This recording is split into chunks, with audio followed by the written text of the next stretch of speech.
All right. Okay. Hi, everybody, and welcome to the second episode. Hi, everybody, and welcome to the third episode of Sahibat. Today, we have a very special guest with us, Mr. Vishwapalla Srivastav. He's a male rape survivor, and today he will be discussing his story with us.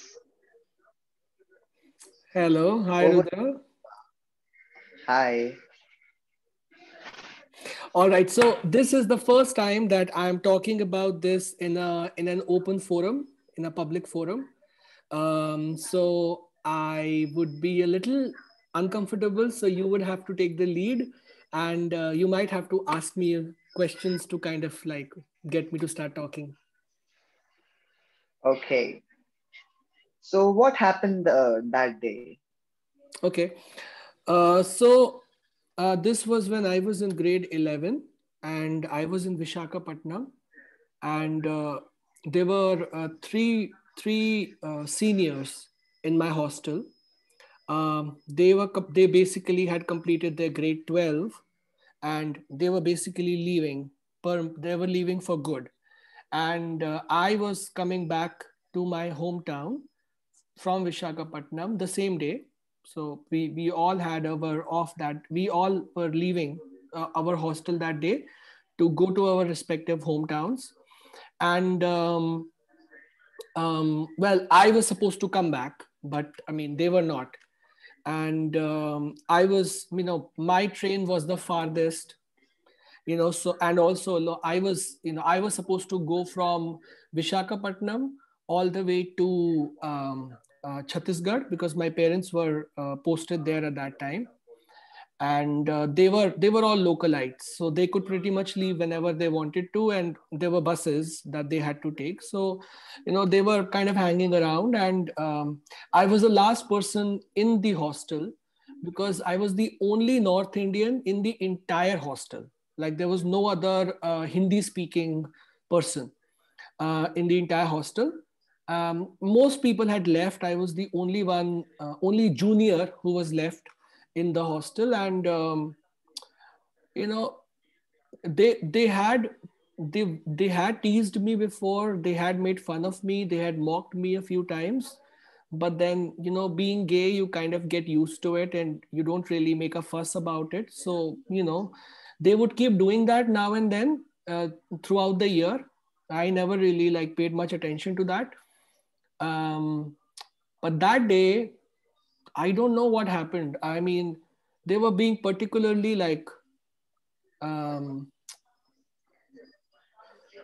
particularly intrusive. Like they opened my.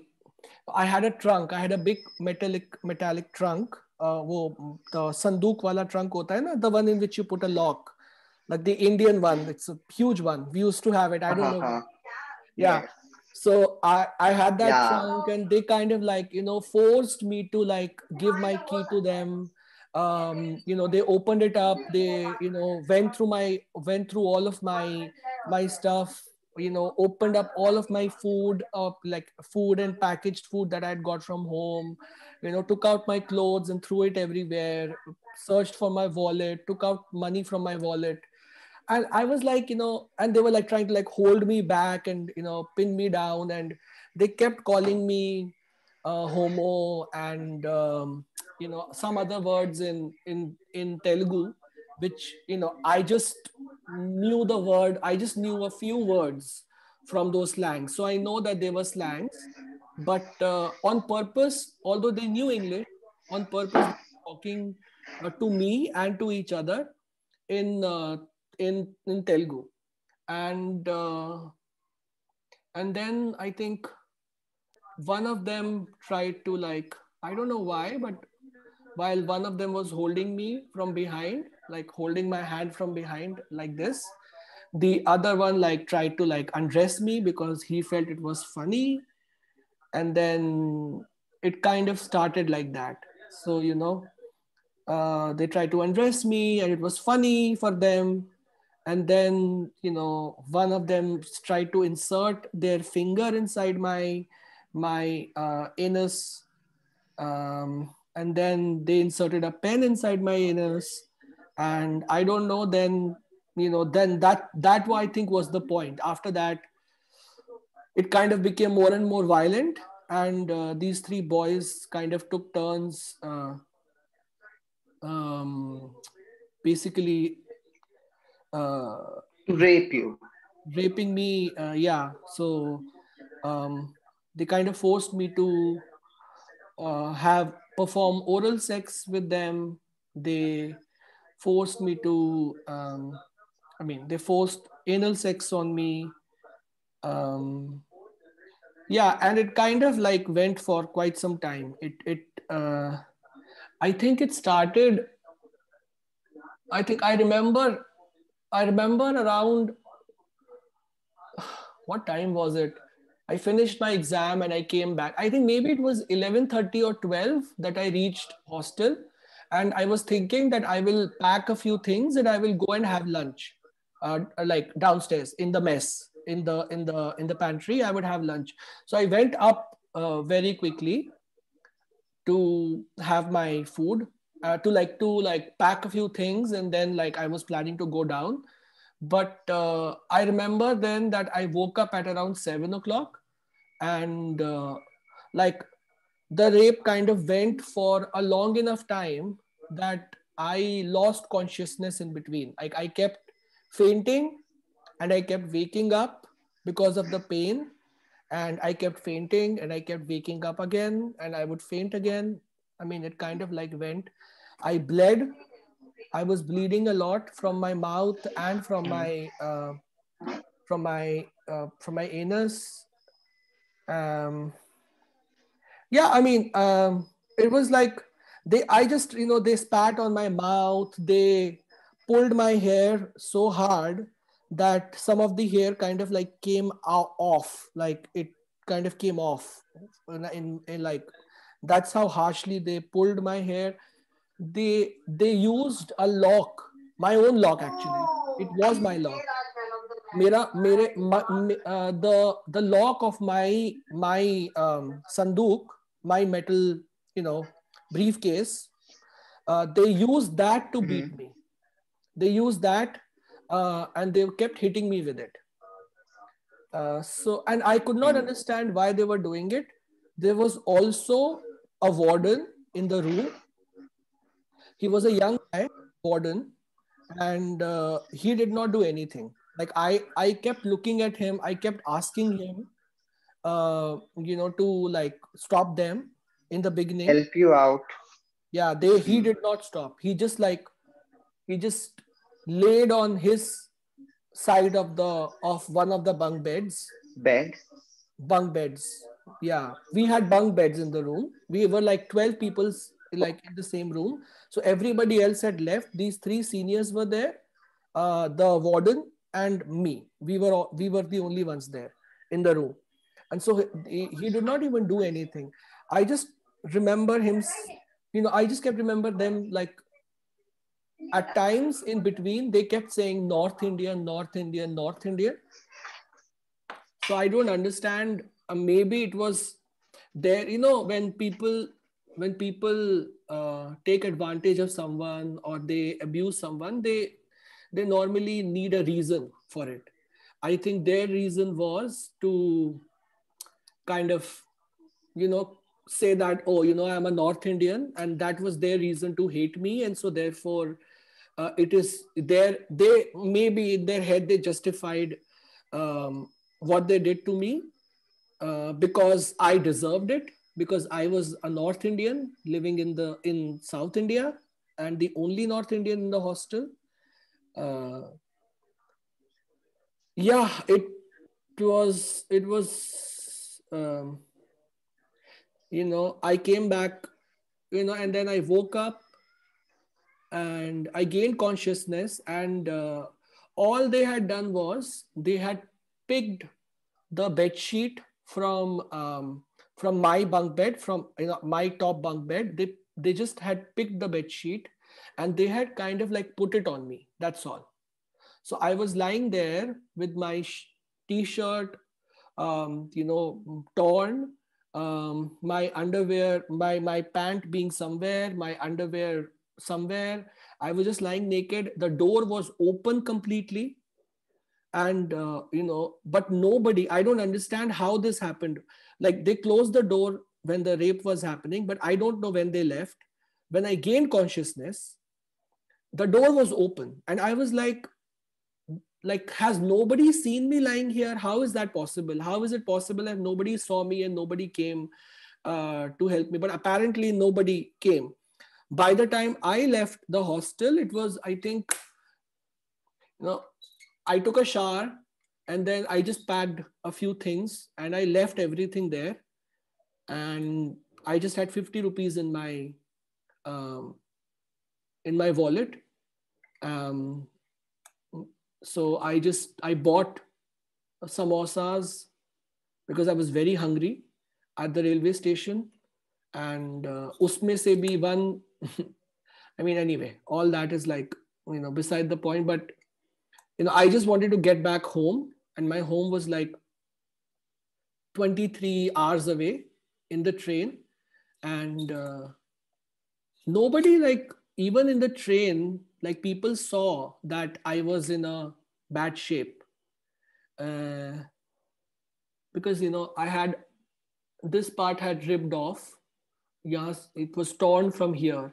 And so, like, people could see that, it's torn from here. And I used to be clean shaven at that time.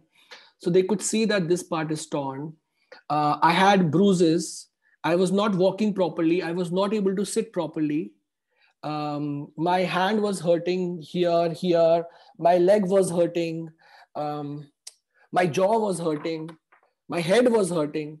But and so, like, nobody, like, really, like, asked or helped or did anything. I just, like, took an auto, reached the railway station.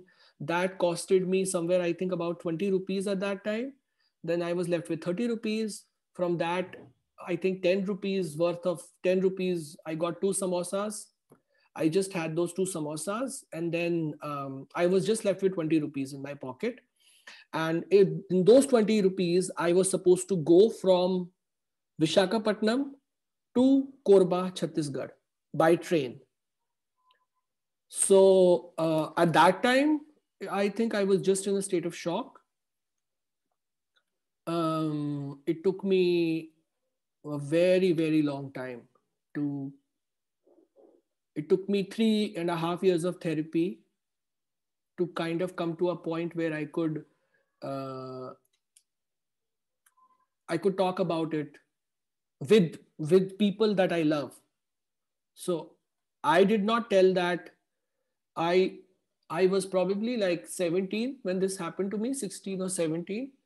The first time I talked about it was when I was 26 or 27. So for 10 years, I did not tell even one human being about it. Not one person. Not my parents. Nobody. It was after. Did you not think that you should complain police about this after all this happened? See, I read about it, and apparently there is this, this, at least the statistics is this, that every 15 minutes a woman when a woman reports, there is a female rape that is reported every 15 minutes. Every 9-ish minutes a man is raped.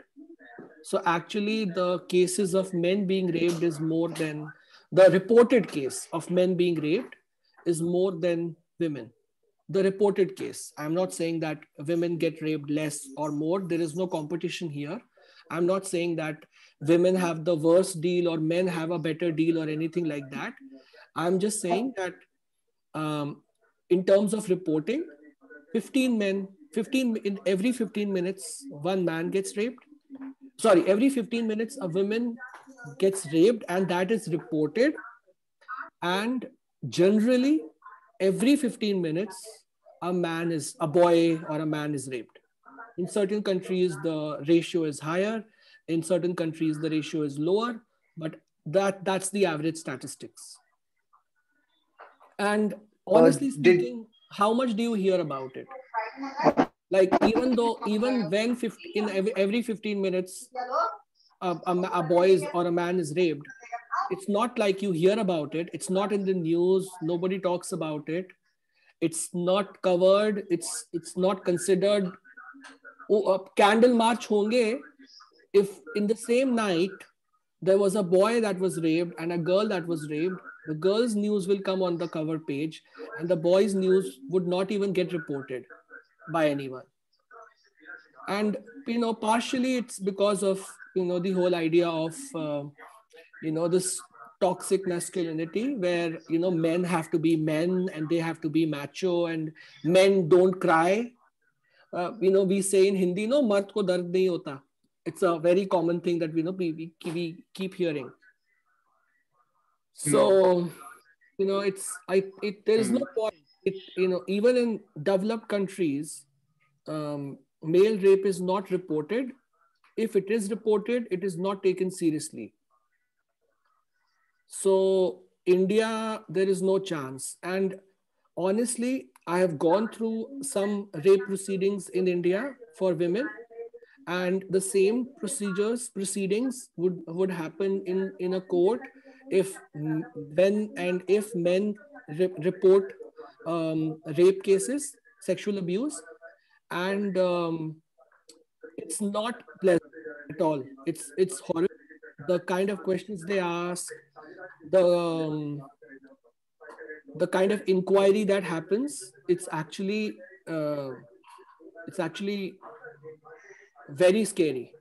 And it took me 10 years to talk about it with my therapist. It took me 3.5 more years to get over it. So I don't have the stamina anymore to fight it. I don't have the stamina to fight it in the court of law. I don't even remember the names of these three guys. I can if I see them, I can recognize them. I will be able to identify who these three guys are, but I don't remember their names. So, and I also don't know like where to go about it. Like, how do I even begin? So I don't want to. I don't want to go about it. I want to let it pass. That's all that I want for myself. I don't have the stamina. I know that a lot of people would not approve of it. My partner, so I'm in a homosexual relationship, and I am consider myself married to a wonderful man, and he has also talked about it with me. He has told me, would I like to report it? Would I like to, file an FIR? But even to file that FIR, I will have to go back to Vishakhapatnam. And I don't want to do that. I don't want to go to Vishakhapatnam again. I don't want to find the right police station and then report it there and then do the remaining proceedings. That's not something that I have the stamina for right now. So, do you still feel paranoid to go out? Not anymore. I don't feel paranoid anymore, but things like these, they change you permanently. Um, you are, you're all, I think you're forever broken after that. I don't think you are ever the same person. It kind of breaks you. And that breaking, you can look complete from outside, you can look happy from outside, you can look fine, and you are fine. It's not that there is anything problematic that you face every day, but some things become slightly more pronounced and serious, like having difficulty sleeping. That's one thing that I have to go through even today. And even today, Do you? if I see if I see like a rape scene in a movie, it completely shatters me. It doesn't matter whether it's a girl or a guy. If I see a rape case, if I see a rape Hmm. happening in front of me in a television or in a movie, even that kind of like shakes me so much that I am not able to come out. It takes me time to come out of it. It takes me a long time. It takes me 5-10 minutes to close everything and like, just be by myself. Only then am I able to overcome it. It becomes, it even till today that happens. The other things that happen is, like, I don't like showing my skin in public at all. Like, I'm not comfortable showing my skin in public. um, Not even like I don't like wearing shorts in public because a part of me doesn't feel comfortable. I cannot show my chest or anything. I have to keep myself covered. Like, I will wear round neck t-shirts so that everything is covered till here, and I would always wear full legs, and I would even cover my, like, I don't even go out wearing slippers or sandals. I cover everything when I go out. I always carry an army knife with me. Always. It's there. It's right here. I mean, it literally wherever I am, the army knife is right beside me. Always, from that day. So I think in some ways, I don't think it. You can ever. You cannot really ever overcome it. But uh, you just have to get on with life. What suggestion will you give to the viewers who are seeing this and might have suffered situations like this in their lives? One thing definitely is that, you know I, how do I say this? One thing is that, to whether it's a man or a woman, whether it's a girl or a boy, whether it's a adult or a minor, you know people don't realize that, nobody prepares to be raped. Nobody like prepares. You can mentally prepare to, like, to be mobbed on a street. You can even prepare to be lynched in certain parts of India. Mentally prepare yourself. But, you know, rape is just something that you never talk about. You never prepare for it. It's never a part of, your existence. And so when it happens, it's it's a shock. You don't know what to do at that time. Like, you don't even know how to fight it. That's how bad it gets, whether it's a girl or a guy, boy or a girl, child or not. And so therefore, if you find someone, or if you know someone who says that they feel sexually violated, or they feel that their personal space uh, has been violated, uh, please take it seriously. That's the first thing. Please take it seriously, because I cannot even tell you like how many times I have thought of or tried to kill myself. Because nothing is ever easy after something like this happening to you. And you kind of blame yourself for it. You always blame yourself. A part of you will always blame yourself and say that it's your fault that it happened to you, that you deserve it, that you deserved it for whatever you did. And then your mind will try to find reasons. Like, it will try to fabricate reasons of for why did it happen only to you and not to anybody else. तेरे साथ ही क्यों हुआ? तू late क्यों आया? Like, why did you come late from your, why did you not finish your exam on time? Why did you come later? Why did you wait for the second bus? You even think of, like, blame these things at the back of your mind. Oh, it's your fault. And so therefore, if you find someone who says that their space is violated, please take it seriously. Please take them seriously. And the other is that, if you are the one whose space has been violated, my request would be to know that, we are We are very capable of overcoming whatever crap is thrown on us. We are capable of it, and there is always someone who has gone through worse. There is always someone who has gone through worse than you have. There is always someone who has gone through worse. So you are not the only one. You are not, you might be the victim. You are the victim, no doubt about that. But you're not the only victim who's surviving.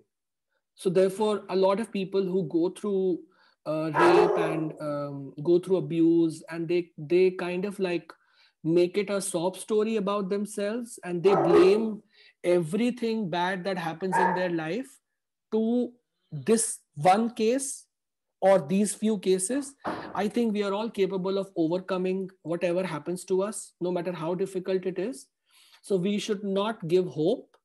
You should always try to overcome it. You should always try to look above and beyond it.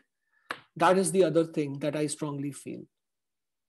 So yeah, these two things would be important. It, it was really great of you talking about such a brutality that happened with you on a platform where a lot of people will be seeing it probably.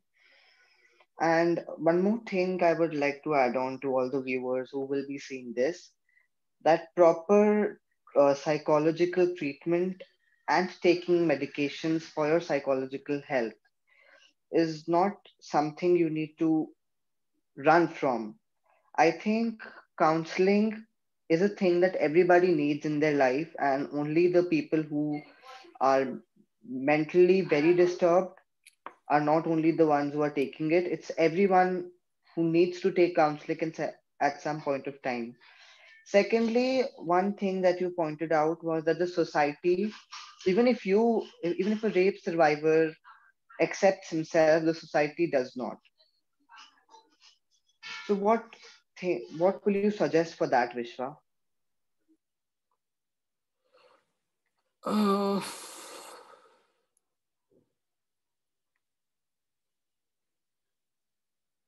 Honestly, right now, the more I see the society and the way things are developing, the way mob mentality, lynching, the brutality of rape that is happening these days all over the world, not just in India, all over the world, um, I feel that uh, I don't even know what to say. All I can say is that if we can be a little more aware and a little more sensitive, and as you rightly said, I had I not gone for therapy for 3.5 years, I don't think I would have been able to overcome it. It took me 3.5 years of a lot of hard work to overcome it. It was not easy. My therapist and I had to like spend a lot of time. I had to spend a lot of money to make to and do a lot of diary writing, lot of meditating. I had to do a lot of things to overcome it, and all of it I had to do together, because so it's like an exercise in itself. It's like just like if you want to build muscle, after like a serious illness, how you like you have to like work on your body, work hard on your body. Similarly, when something like this happens to you, you are actually broken. You are broken. You need to be repaired. You need to feel, you need to take time to repair yourself. So you have to give yourself that amount of time and that amount of effort, that amount of resources. You cannot suppress it, keep it inside you, and say that oh, it will pass. It doesn't pass. It doesn't pass like that. If you need therapy for it, if something like this has happened, open up about it. If not to your family members, if not to society, please find a right therapist, and talk to that therapist. My mother is a therapist, but I could not talk to my mother about it. um, I had to find another therapist for it. And now I have done masters in psychology, and I am planning and preparing myself to become a therapist myself. And the reason why I want to become a therapist is because I saw how my therapist helped me. If she wasn't there, I don't think I would be the kind of person I am today. That is how much therapy has helped me. And the same goes for antidepressants. I have been on antidepressants for more than 7 years now, I think. And, you know, I, I'm going to continue having medicines all my life, antidepressants all my life. And I don't think it's bad. I think it has only made my life better, antidepressants. So having antidepressants or going for therapy or meditating every day, it doesn't make you less or weak. It actually makes you stronger because you know how to overcome your issues. You learn how to overcome your issues.